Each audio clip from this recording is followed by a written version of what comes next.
Hello student, मैं doctor जागृति मीना। हम यहाँ पर इनऑर्गेनिक केमिस्ट्री पेपर फर्स्ट की यूनिट थर्ड स्टार्ट करेंगे बीएससी पार्ट सेकंड के लिए। यूनिट का नाम है कोऑर्डिनेशन कंपाउंड। आज हम इसका पार्ट 1 देखेंगे। कोऑर्डिनेशन कंपाउंड और कॉम्प्लेक्स। तो सबसे पहले देखते हैं कि कोऑर्डिनेशन कंपाउंड होते क्या हैं। कोऑर्डिनेशन कंपाउंड एक्चुअल में सेंट्रल एटम और उससे अटैच आयंस और मॉलिक्यूल से मिलकर बने हुए होते हैं। जो सेंट्रल एटम होता है वो हमेशा मेटल एटम होता है और इसको हम कोऑर्डिनेशन सेंटर भी कहते हैं। और इससे अटैच जो आयंस और मॉलिक्यूल्स होते हैं उन्हें लिगेंड कहते हैं, जो कि सेंट्रल मेटल आयन के चारों ओर होते हैं। यहाँ पर हम एक एग्जाम्पल से इसको समझ सकते हैं। ये देखिए, कॉपर है, एक सेंट्रल मेटल आयन है और इसके चारों ओर ये मॉलिक्यूल्स है अमोनिया के। ठीक है, ये जो अमोनिया के मॉलिक्यूल्स है वो लिगेंड की तरह कार्य करते हैं और इस तरह से सेंट्रल मेटल आयन और लिगेंड मिलकर के एक कंपाउंड बनाते हैं जिसे हम कोऑर्डिनेशन कंपाउंड कहते हैं। यहाँ पे एक और एग्जाम्पल है। यहाँ भी कॉपर के साथ में अमोनिया और वाटर के जो मॉलिक्यूल्स हैं वो कोऑर्डिनेशन कंपाउंड बना रहे हैं। तो कोऑर्डिनेशन कंपाउंड के अंदर जो सेंट्रल मेटल आयन होते हैं और उसके चारों ओर उपस्थित जो लिगेंड होते हैं उनके बीच में कोऑर्डिनेट बॉन्ड बनता है। कोऑर्डिनेट बॉन्ड बनने का मतलब है कोई एक एटम जो है वो इलेक्ट्रॉन डोनेट करता है और दूसरा एटम उस इलेक्ट्रॉन को एक्सेप्ट करता है। तो यहाँ पर हम देख सकते हैं कि वाटर में ऑक्सीजन का जो मॉलिक्यूल है वो इलेक्ट्रॉन पेयर डोनेट कर रहा है सेंट्रल मेटल आयन को, यानी कॉपर को। और जो अमोनिया है इसमें नाइट्रोजन का जो एटम है वो डोनर एटम की तरह कार्य करता है और अपने इलेक्ट्रॉन पेयर दे देता है सेंट्रल मेटल एटम कॉपर को। और इस प्रकार से ये इलेक्ट्रॉन डोनेट करके कोऑर्डिनेट बॉन्ड बनाते हैं और एक कंपाउंड का निर्माण करते हैं जो कि कोऑर्डिनेशन कंपाउंड कहलाता है।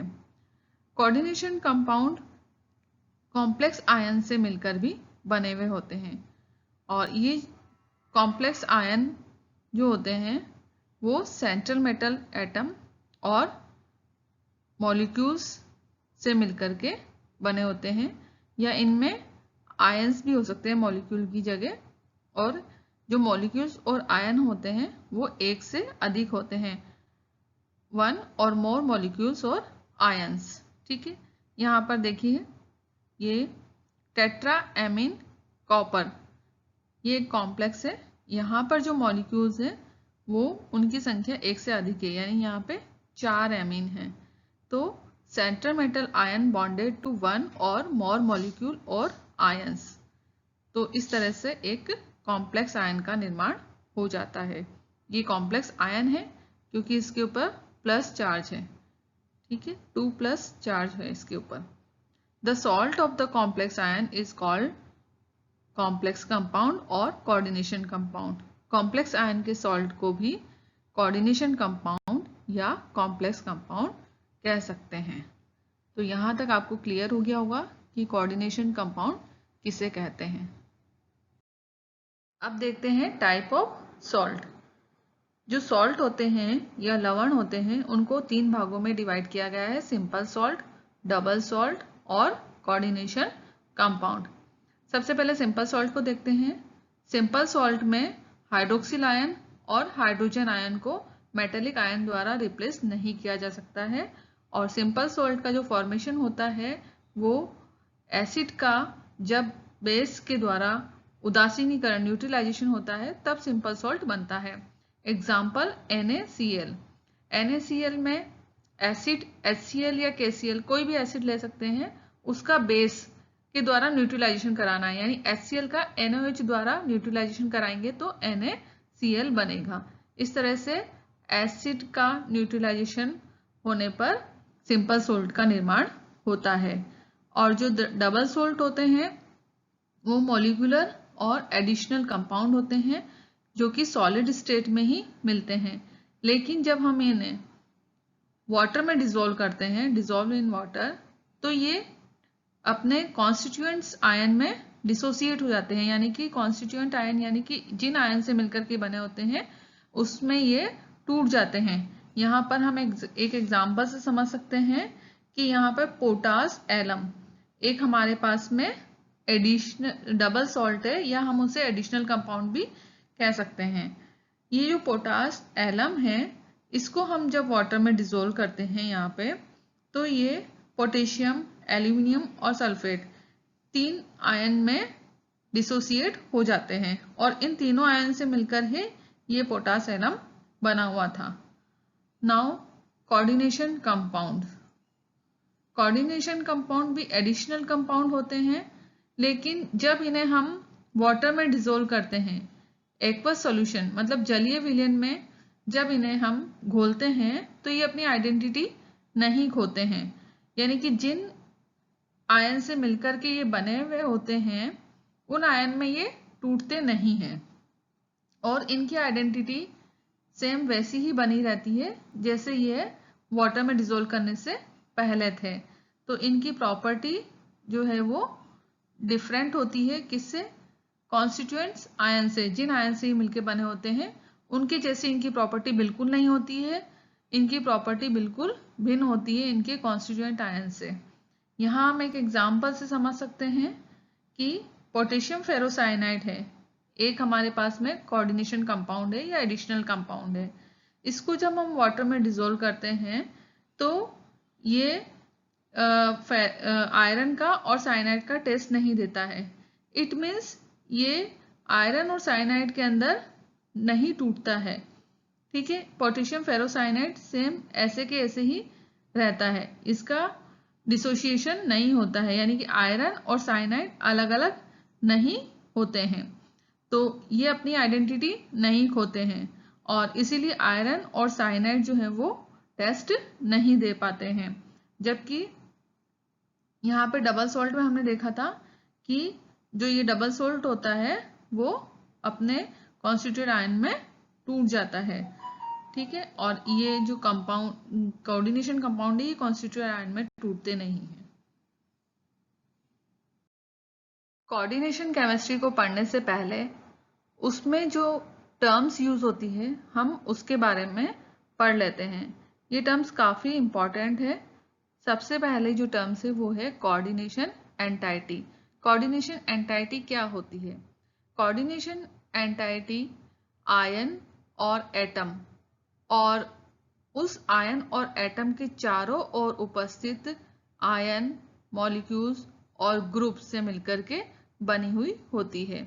अब ये जो आयन और एटम होते हैं ये कौन होते हैं? ये सेंट्रल एटम होते हैं, और सेंट्रल एटम जनरली मेटल होते हैं, और इस मेटल एटम के चारों ओर जो आयन, मॉलिक्यूल और ग्रुप्स होते हैं वो क्या होते हैं? लिगेंड्स होते हैं। तो कुल मिला के हम ये कह सकते हैं कि सेंट्रल मेटल एटम और लिगेंड से मिलकर के एंटाइटी का निर्माण होता है। जो लिगेंड होते हैं वो कोऑर्डिनेशन बॉन्ड द्वारा सेंट्रल मेटल एटम से जुड़े हुए होते हैं। कोऑर्डिनेशन एंटाइटी को हम एक स्क्वायर ब्रैकेट में क्लोज करके लिखते हैं। यहाँ हम एक एग्जाम्पल से समझ सकते हैं, पोटेशियम फेरोसाइनाइड K4FeCN6। अगर हमसे कोई पूछता है कि K4FeCN6 की एंटाइटी क्या है, कोऑर्डिनेशन एंटाइटी क्या है, तो हमारा आंसर होगा K4FeCN6 की कोऑर्डिनेशन एंटाइटी FeCN6 है। क्यों? क्योंकि यहाँ पर सेंट्रल मेटल एटम है जो कि चारों ओर से लिगेंड द्वारा घिरा हुआ है। यहाँ पर 6 साइनाइड है जो लिगेंड का काम करते हैं, और ये सेंट्रल मेटल एटम के साथ में कोऑर्डिनेट बॉन्ड बनाते हैं, और इसको हमने स्क्वायर ब्रैकेट में क्लोज करा हुआ है। इट मीन्स ये इस कोऑर्डिनेशन कंपाउंड की कोऑर्डिनेशन एंटाइटी हुई। अब यहाँ पे जो पोटेशियम है इसका क्या करें? ये कोऑर्डिनेशन एंटाइटी के अंतर्गत नहीं आएगा, हम इसको कोऑर्डिनेशन एंटाइटी का पार्ट नहीं मानते, इसको हम काउंटर आयन कहते हैं। इसी तरह से हम दूसरा एग्जांपल लेते हैं, निकल टेट्रा कार्बोनिल। यहाँ पर जो कार्बोनिल है वो लिगेंड का कार्य करते हैं, और निकल सेंट्रल मेटल एटम की तरह बिहेव करता है। तो इसको हमने एक स्क्वायर ब्रैकेट में क्लोज किया है, तो इसकी कोऑर्डिनेशन एंटाइटी NiCO4 है। दूसरी इंपॉर्टेंट टर्म है सेंट्रल एटम और आयन।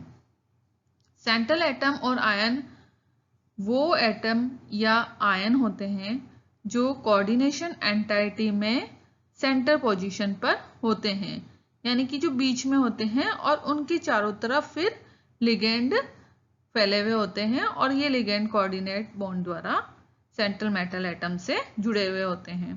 फॉर एग्जांपल K4FeCN6, इसमें सेंट्रल मेटल जो है वो आयरन है और इसकी कोऑर्डिनेशन एंटाइटी अभी हमने ऊपर देखी थी FeCN6 है, और इसमें जो आयरन होता है वो इलेक्ट्रॉन पेयर को एक्सेप्ट कर लेता है और cyanide as a ligand acting करता है और वो इलेक्ट्रॉन पेयर डोनेट करता है और 6 साइनाइड 6 इलेक्ट्रॉन पेयर डोनेट करके और 6 कोऑर्डिनेशन बॉन्ड का निर्माण करते हैं सेंट्रल मेटल एटम के साथ में, यहाँ पर आयरन के साथ में। तो इस तरह से सेंट्रल मेटल आयन जो होता है वो इलेक्ट्रॉन पेयर एक्सेप्ट करता है, ग्रहण करता है, इसलिए ये लुईस एसिड की तरह कार्य करता है। नेक्स्ट है लिगेंड। लिगेंड वो ग्रुप होते हैं जो सेंट्रल मेटल आयन के चारों ओर उपस्थित होते हैं और कोऑर्डिनेट बॉन्ड द्वारा सेंट्रल मेटल एटम से जुड़े हुए होते हैं। फॉर एग्जाम्पल हमने अगेन वही एग्जाम्पल लिया है K4FeCN6 का। यहाँ पर लिगेंड जो है वो साइनाइड है। ये लिगेंड डोनर एटम की तरह कार्य करते हैं। लिगेंड पूरा डोनर एटम की तरह कार्य नहीं करता एक्चुअल में, इसमें जो एटम इलेक्ट्रॉन पेयर डोनेट करता है वो ही डोनर एटम की तरह कार्य करता है। यहाँ पर देखिए एक और एग्जाम्पल है, इससे हम समझ सकते हैं कि ये कोबाल्ट का कॉम्प्लेक्स है अमोनिया के साथ में।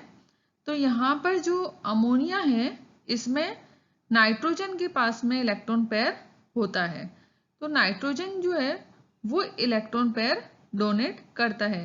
ये पूरा के पूरा लिगेंड मॉलिक्यूल जो है वो डोनेट नहीं करता, केवल nitrogen atom electron pair donate करता है और डोनर की तरह कार्य करता है। अभी हमने ये देखा था कि लिगेंड क्या होते हैं। लिगेंड जो है वो कैटायनिक भी हो सकते हैं, एनायनिक भी हो सकते हैं और न्यूट्रल मॉलिक्यूल्स भी एज ए लिगेंड वर्क कर सकते हैं। हमने ये भी देखा कि जो लिगेंड होते हैं वो मेटल एटम के साथ में कोऑर्डिनेट बॉन्ड बनाते हैं। अब ये लिगेंड मेटल एटम के साथ में कितने कोऑर्डिनेट बॉन्ड बनाते हैं उस आधार पर लिगेंड को निम्न प्रकार से विभाजित किया गया है। सबसे पहले देखते हैं monodentate. Monodentate ligand metal atom के साथ में एक कोऑर्डिनेट बॉन्ड बनाते हैं। यहाँ हम इस एग्जांपल से समझ सकते हैं, ये वाटर मॉलिक्यूल है, इसमें ऑक्सीजन जो है वो इलेक्ट्रॉन डोनेट करता है मेटल एटम को और मेटल एटम के साथ में एक कोऑर्डिनेट बॉन्ड बना रहा है। तो यहाँ पे सिर्फ एक ही कोऑर्डिनेट बॉन्ड बनता है मेटल एटम और लिगेंड के बीच में, या हम यूँ कहें कि डोनर एटम के बीच में, इसलिए ये मोनोडेंटेड लिगेंड कहलाते हैं। कुछ एग्जांपल्स यहाँ पे दिए हुए हैं मोनोडेंटेड लिगेंड के, water, ammonia, fluoride, chloride, cyanide और थायोसाइनाइड। नेक्स्ट है बाइडेंटेड। बाइडेंटेड लिगेंड वो होते हैं जो दो कोऑर्डिनेट बॉन्ड का फॉर्मेशन करते हैं, किसके साथ में? मेटल आयन के साथ में या मेटल एटम के साथ में। तो इसका मतलब इसमें दो ऐसे एटम होते हैं जो लोन पेयर डोनेट करते हैं। यहाँ नीचे एक एग्जांपल है इथाइलिन डाईएमीन, इसमें नाइट्रोजन के दो एटम हैं, तो इन दोनों एटम के पास में लोन पेयर है, तो ये दोनों एटम अपने लोन पेयर दे करके मेटल एटम के साथ में दो कोऑर्डिनेट बॉन्ड बनाएंगे। इट मीन्स ये बाइडेंटेड लिगेंड है। इसी तरह से दूसरा एग्जांपल है एसिटिल एसीटोनेट, इसमें दो ऑक्सीजन एटम हैं जो कि बाइडेंटेड लिगेंड का कार्य करते हैं या डोनर एटम का कार्य करते हैं और अपने इलेक्ट्रॉन डोनेट करके मेटल के साथ में दो कोऑर्डिनेट बॉन्ड बनाते हैं। इस प्रकार से ये बाइडेंटेड लिगेंड कहलाते हैं। नेक्स्ट है पॉलीडेंटेड लिगेंड। पॉलीडेंटेड लिगेंड का मतलब नाम से ही पता चल रहा है, पॉली यानी कि बहुत सारे, यानी कि जब दो या दो से अधिक बॉन्ड का फॉर्मेशन होता है, कौन से बॉन्ड का, कोऑर्डिनेशन बॉन्ड का, लिगेंड और सेंट्रल मेटल एटम के बीच में। तो ऐसे लिगेंड पॉलीडेंटेट लिगेंड कहलाते हैं। यह लिगेंड 3, 4 या 6 कोऑर्डिनेट बॉन्ड बनाते हैं सेंट्रल मेटल आयन के साथ में, और इसीलिए इन्हें जब 3 बॉन्ड बनाएगा तो ट्राइडेंटेट कहेंगे, जब 4 बनाएगा तो टेट्राडेंटेट कहेंगे, और जब 6 बॉन्ड बनाएगा तो इसे हेक्साडेंटेट लिगेंड कहेंगे। यहाँ पर कुछ एग्जांपल्स हैं। ये ट्राइडेंटेट लिगेंड का एग्जांपल है। इसमें 3 एमीन है, 1, 2 और 3। तो 3 एमीन के पास में 3 नाइट्रोजन एटम है जिनके पास में लोन पेयर प्रेजेंट है। तो ये अपने लोन पेयर दे करके तीनों 3 कोऑर्डिनेट बॉन्ड बनाएंगे मेटल एटम के साथ में, इसलिए ये ट्राइडेंटेट लिगेंड कहलाता है। इसी प्रकार से यहाँ टेट्राडेंटेट लिगेंड है ये, इसमें 4 एमीन है और चारों एमीन के पास में एक एक नाइट्रोजन एटम है। तो यहाँ पर 4 कोऑर्डिनेट बॉन्ड का फॉर्मेशन होगा और ये टेट्राडेंटेट लिगेंड कहलाएंगे। इसी तरह से हम देखते हैं EDTA। EDTA जो है वो एक हेक्साडेंटेट लिगेंड है। क्यों? क्योंकि ये 6 कोऑर्डिनेट बॉन्ड बनाता है मेटल एटम के साथ में। यहाँ पे देखिए EDTA और मेटल एटम के बीच में कोऑर्डिनेट बॉन्ड का फॉर्मेशन दर्शाया गया है। इस डायग्राम से हम समझ सकते हैं ये एक मेटल एटम है और ये जो पूरा है वो EDTA है। EDTA में 1, 2, 3 और 4 ऑक्सीजन एटम है जो कि मेटल एटम के साथ में 4 बॉन्ड बना रहे हैं, और इसी के साथ में 1 और 2 नाइट्रोजन एटम है जो 2 बॉन्ड बना रहे हैं। तो मतलब 4 ऑक्सीजन और 2 नाइट्रोजन मिलकर के टोटल 6 कोऑर्डिनेट बॉन्ड का फॉर्मेशन करेंगे मेटल एटम के साथ में, इसीलिए EDTA हेक्साडेंटेट लिगेंड कहलाता है। नेक्स्ट है ब्रीजिंग लिगेंड, या जिसको हम सेतु लिगेंड भी कहते हैं। अब ये जो ब्रीजिंग लिगेंड होते हैं ये क्या होते हैं? एक्चुअल में ये वो लिगेंड होते हैं जो 2 या 2 से अधिक मेटल एटम के साथ में जुड़े हुए होते हैं, यानी कि 2 मेटल एटम के बीच में ये एक ब्रिज की तरह कार्य करते हैं, एक सेतु की तरह कार्य करते हैं, इसलिए इनको ब्रीजिंग लिगेंड कहते हैं। ये यहाँ पे हम एग्जाम्पल से समझ सकते हैं। ये एक मेटल एटम है, ये दूसरा मेटल एटम है, और इन दोनों को जोड़े हुए है एक लिगेंड। तो ये जो लिगेंड है वो ब्रीजिंग लिगेंड कहलाता है। यहाँ पे कुछ ब्रीजिंग लिगेंड के एग्जाम्पल्स दिए हुए हैं और ये जो कॉम्प्लेक्स बनाते हैं उनके एग्जाम्पल दिए हुए हैं। यहाँ पे देखिए आयरन, यहाँ आयरन 2 है, इसका मतलब इसमें 2 आयरन हैं, 2 आयरन मेटल एटम है। इसके साथ में ये जो हाइड्रोक्साइड है ये बॉन्ड बना रहा है, तो एक हाइड्रोक्साइड जो है वो दोनों आयरन एटम को जोड़े हुए रखता है और एक ब्रिज की तरह कार्य करता है, इसलिए हाइड्रोक्साइड कैसा हुआ? एज ए ब्रिज लिगेंड वो कार्य कर रहा है। नेक्स्ट है एम्बिडेंटेड लिगेंड। एम्बिडेंटेड लिगेंड क्या होते हैं? एम्बिडेंटेड लिगेंड में एक्चुअल में 2 एटम होते हैं जो कि मेटल एटम के साथ में कोऑर्डिनेट बॉन्ड बना सकते हैं, लेकिन ये दोनों एटम सेम नहीं होते हैं, दोनों डिफरेंट होते हैं। कुछ एम्बिडेंटेड लिगेंड के यहाँ एग्जाम्पल दिए हुए हैं, NO2- HCN-। अब हम NO2- को अगर देखते हैं तो हम देखेंगे किस तरह से कोऑर्डिनेट बॉन्ड बनाता है। तो NO2- जो है वो नाइट्रोजन के थ्रू भी कोऑर्डिनेट बॉन्ड बना सकता है और ऑक्सीजन के थ्रू भी सेंट्रल मेटल आयन के साथ में कोऑर्डिनेट बॉन्ड बना सकता है। यहाँ स्ट्रक्चर से हम समझ सकते हैं ये पूरा जो है वो NO2- लिगेंड है।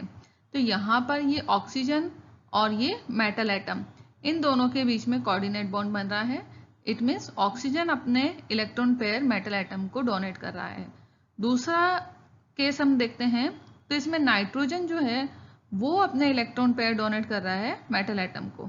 तो यहाँ पर ये जो पूरा NO2- लिगेंड है इसमें 2 डिफरेंट टाइप के एटम है, एक तो है नाइट्रोजन और एक है ऑक्सीजन। तो डिफरेंट टाइप के एटम जो कि इलेक्ट्रॉन डोनेट करते हैं और मेटल एटम के साथ में कोऑर्डिनेट बॉन्ड बनाते हैं, इसीलिए ऐसे लिगेंड को एम्बिडेंटेड लिगेंड कहते हैं। कोऑर्डिनेशन केमिस्ट्री की जो नेक्स्ट टर्म है वो है कोऑर्डिनेशन नंबर। कोऑर्डिनेशन नंबर क्या होते हैं? देखिए सेंट्रल मेटल एटम के साथ में लिगेंड जुड़े हुए होते हैं। अब जितने लिगेंड जुड़े हुए होते हैं वो सभी इस एटम के साथ में कोऑर्डिनेट बॉन्ड बनाते हैं। तो जितने कोऑर्डिनेट बॉन्ड बनाएंगे वो उस कंपाउंड का कोऑर्डिनेशन नंबर कहलाएगा, या दूसरे शब्दों में हम कह सकते हैं कि coordination number is equal to number of sigma bond.